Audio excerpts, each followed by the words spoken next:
Jack Grealish was supposed to be the £100 million superstar that lit up Manchester City. They called him England's golden boy. But instead of glory, Jack Grealish found himself shackled. His flair suffocated, his instincts tamed, his spark fading under Pep Guardiola's ruthless system. For years, the most expensive British player in history was written off as a flop, yet somehow he found a way out. This is the story of how Jack Grealish escaped Pep's shadow and fought to revive his career. August 5th, 2021, Manchester City broke the British transfer record to sign Jack Grealish for £100 million. This confirmation came at 8 o'clock that not only is Jack Grealish a £100 million player, but also confirmation that he'd signed a 6-year contract. £100 million. Let that sink in for a moment. To put that in perspective, that was more than City paid for Kevin De Bruyne and Riyad Mahrez combined. More than Liverpool spent on Virgil van Dijk and Alisson together. It made Grealish the most expensive British player in football history, and suddenly everyone had an opinion. The pressure was immense from day one. When you cost £100 million, you're not just buying a player, you're buying expectations, scrutiny, and a target on your back that never goes away. Every touch, every pass, every game gets judged against that price tag. And here's the brutal truth about big money transfers: they destroy players. We've seen it happen over and over again. Felipe Coutinho at Barcelona, £142 million, ended up on loan. Paul Pogba back to Manchester United, £89 million. Constant criticism. Romelu Lukaku to Chelsea, £97 million, shipped out after one season. Eden Hazard to Real Madrid, £100 million plus add-ons, barely played. But Grealish's situation was even worse, because everyone saw this coming. Villa fans knew he was leaving, City fans were excited, but football purists, they were terrified. They could see the mismatch from a mile away. Here was Jack Grealish, a player who thrived on freedom, creativity, and chaos. A player who made his name drifting wherever he wanted, creating magic out of nothing, playing with the kind of flair that made you jump out of your seat. And where was he going? To the most structured, most disciplined, most tactically rigid team in world football. So what's it actually like playing for Pep Guardiola? Let me tell you a story that perfectly sums it up. Thierry Henry, one of the greatest players of all time, was playing for Barcelona under Pep. They're winning against Sporting. Henry's having a great game. He even scored a goal. Everything's going perfectly, right? Wrong. At halftime, Pep takes Henry off. Why? Because he left his position. Think about that for a second. Thierry Henry, World Cup winner, Premier League legend, scoring goals and playing well. But he dared to drift from where Pep wanted him, so off he came. That's the Pep Guardiola way. It doesn't matter how good you are. It doesn't matter if you're winning. It doesn't matter if you're scoring. You follow the plan or you face the consequences. Now imagine being Jack Grealish hearing that story. Imagine being a player whose entire career was built on improvisation, on following his instincts, on creating something out of nothing, and you've just joined a team where your manager will substitute Thierry Henry for being creative. For Grealish, it must have felt like his wings were being clipped, like he was being put in a cage. Everything that made him special at Aston Villa, the freedom to roam, the license to take risks, the ability to drift into dangerous areas, all of that had to be suppressed for the greater good of Pep's system. And Pep's system is brilliant, don't get me wrong, it's won him trophies everywhere he's gone, but it requires players to be cogs in a machine, not individual artists. You have your position, you have your role, and you stick to it religiously. The problem is Grealish isn't a cog. He's never been a cog. He's a player who sees spaces others don't, who creates opportunities from chaos, who thrives when given the freedom to express himself. But at City, that freedom was gone. Instead of being the main man who could drop deep, drift wide, or charge through the middle whenever he felt like it, Grealish became just another wide player in Pep's system. Hug the touchline, provide width, recycle possession, follow the tactical plan. The magic was being coached out of him, one training session at a time. And the worst part, City's dominance meant they were always playing against teams that sat deep, that parked the bus, that gave Grealish no space to work with. The very thing that made him special, his ability to glide past players in tight spaces, became almost impossible when he was constantly facing banks of 4 or 5 defenders with no room to breathe. But here's the thing, and this is crucial to understand, Jack Grealish wasn't completely useless at Manchester City. In fact, during their historic historic 2022-23 treble-winning season, he played a vital role that many people overlooked. Throughout Manchester City's triumphant Champions League campaign in 2022-2023, Jack Grealish was a constant, making 13 appearances, starting 12 of them, and totaling 936 minutes of action. He ranked among the top in minutes behind only Gundogan, underlining his importance in Guardiola's setup. Off the stat sheet, Grealish was sensational in chance creation. He generated 35 chances from open play, more than any other player in the Champions League that season, and setting the highest mark since Dusan Tadic's 2018/19 record. He also led the competition in ball carries, 272, consistently drawing defenders, winning fouls in dangerous areas, and helping City retain composure under pressure. Guardiola's faith was evident. Grealish started every knockout game and played every minute from the quarterfinals onward, including every high-stakes fixture. Invaluable for a team chasing history, he helped City maintain dominant control, balance flair with tactical discipline, and ultimately secure the trophy. The problem was, even in his most successful season at City, he still looked like a shadow of his former self. He was helping the team win, sure, but he wasn't the player we knew he could be. This wasn't Jack Grealish becoming a worse player. This was Jack Grealish being turned into a different player entirely, a more disciplined player, a more tactical player, but not necessarily a better player.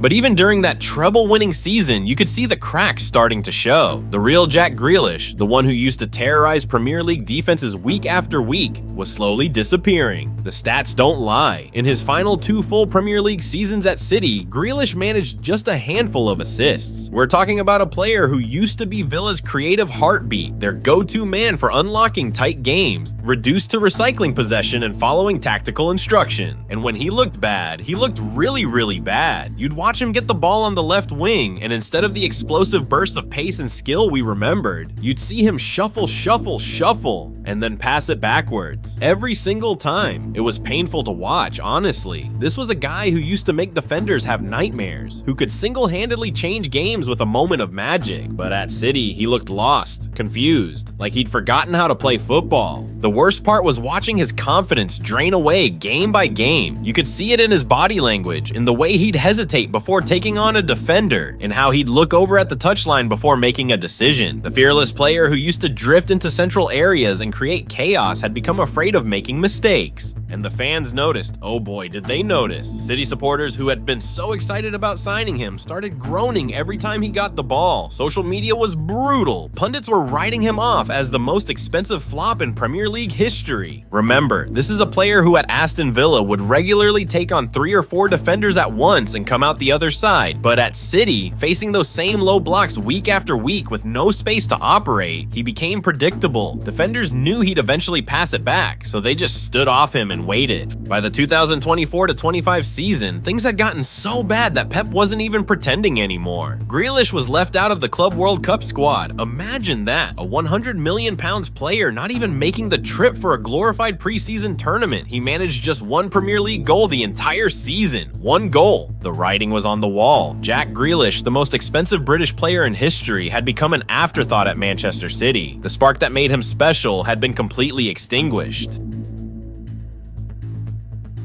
So what was the final straw? What made it clear that Jack Grealish had to get out of Manchester City to save his career? It wasn't just one moment. It was a series of humiliations that painted a very clear picture. First, being left out of that Club World Cup squad. Then came the league games where Grealish would be on the bench, watching players like Jeremy Doku get minutes ahead of him. Doku, a promising young talent, sure, but a player who cost a fraction of what City paid for Grealish. The message was crystal clear. Pep had moved on. But here's what really tells you everything about how this relationship had broken down. Pep Guardiola, the master tactician, the coach who can turn average players into world beaters, had essentially given up on making Grealish work. This is the same manager who persisted with players like Riyad Mahrez, Leroy Sané, and Raheem Sterling until they adapted to his system. But with Grealish, he threw in the towel. And you know what? Maybe Pep was right to give up. Not because Grealish isn't talented, we know he is, but because some players just aren't meant for certain systems. It's like trying to force a square peg into a round hole. You can keep hammering away, but eventually you're just going to break the peg. The truth is, Guardiola's system works for most players because most players are willing to sacrifice their individual brilliance for collective success. They'll run the exact patterns, they'll stick to their positions, they'll follow the tactical plan to the letter. But Grealish, his genius comes from chaos, from unpredictability, from doing things that aren't in the tactical manual. By the summer of 2025, it was obvious to everyone, including Grealish himself, that this marriage was over. City needed to recoup some of that £100 million investment, and Grealish needed to rediscover what made him special in the first place. The loan move to Everton wasn't just a transfer, it was a prison break. After 4 years of having his creativity suffocated, his instincts suppressed, and his confidence shattered, Jack Grealish was finally free to be Jack Grealish again. The question was, after all those years in Pep's tactical straitjacket, did he still remember how? 3 weeks. That's all it took for Jack Grealish to remind everyone what they'd been missing. His first game for Everton, you could see it immediately. The way he carried the ball, the confidence in his touch, the willingness to take on defenders. It was like watching someone who'd been holding their breath for 4 years finally getting to breathe again. But it wasn't just the eye test. The numbers were staggering. In just his first 2 starts for Everton, Grealish had already racked up 4 assists.